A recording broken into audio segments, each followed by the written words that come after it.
Realize you got a flat tire and you don't know what to do? Well, I'm here to help. Today I will be teaching you how to change the tire of a vehicle. First, we're going to start off by assessing which tire it is that needs changed. In this instance, I'm just changing out my tires for personal use. But if you have a flat tire, this is what you would want to do. So we'll be using this right tire.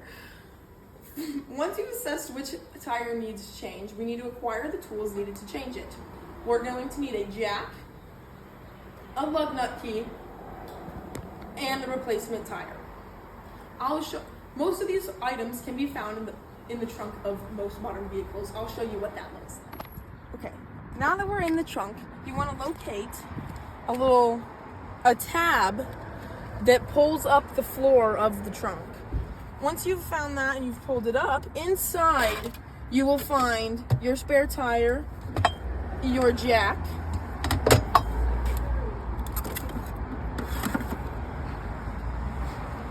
and normally a lock and key. When things like this happen and you don't have them, you can go to your local hardware store and always purchase them. If you didn't have a jack, or you didn't have a lock and key, or you didn't have the tire in the back of your car, and you went to the hardware store, this is more than likely the jack that you'll see instead of the one that you find in the back of the car. Our third type of jack is just your hoist, which most mechanics use. Now that we've got our tools necessary to take our tire off, let's get started. First, we want to start by finding the correct area to place your jack under. Underneath the car is an area where the bottom of the car and the side of the car meet at a point. It's called your pitch rail. Here on this car, it looks like this. As you can see, it's one side of this and one side of this where they come together. Now that is where we want our jack to hit when it goes up. So that's gonna sit there. Now that we've got the tools necessary to take our tire off and the jack in the correct place, we're gonna go ahead and take our lug nut key. We're gonna place it on one of the lug nuts and break her loose. Now we're gonna repeat this process to all 5 of our spokes until they're finger loosenable, and then we'll lift them. Now that all of our lug nuts are finger loosenable, or they're less tight, we're going to go ahead and raise the car. Now on your regular jack that you would find in a vehicle, you're going to go ahead and twist it up. On a jack that you'll probably see at your local hardware store, you'll want to pump up.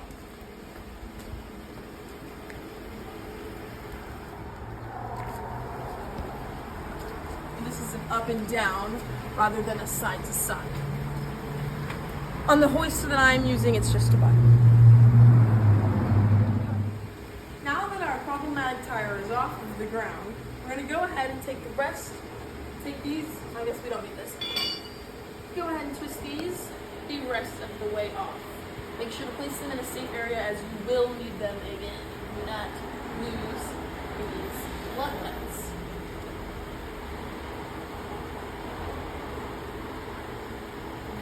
All our lug nuts off of the tire. We're perfectly good to take her off. Around, lower down, take her off.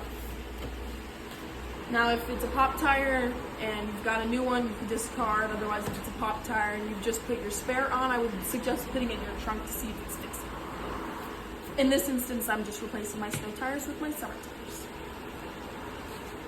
tires. Now that that's off, you grab your replacement tire and bring her over here to the hoist. And get her up.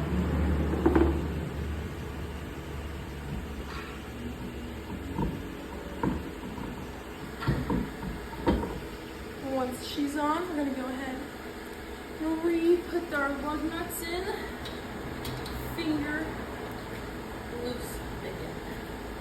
enough to hold the wheel on. Now that we've got our lug nuts on, finger tight, we're good to set the car down. Now if you were using the car jack, you'll go ahead and twist the opposite direction, so counterclockwise. If you're using your local hardware jack, you're gonna go ahead and twist the bar to the right and then release, and the car will go down. For my hoist, I'm just going to click a button. Now that the tire is back down on the ground, we're gonna go ahead and tighten our lug nuts one more time to ensure they're really on there. I would jump on it, maybe even, but if any case, afterwards you can always take your car to your local tire shop to ensure that your lug nuts are properly torqued down to spec, because you don't want a tire falling off. Otherwise, this is exactly how you would replace your tire on the side of the road.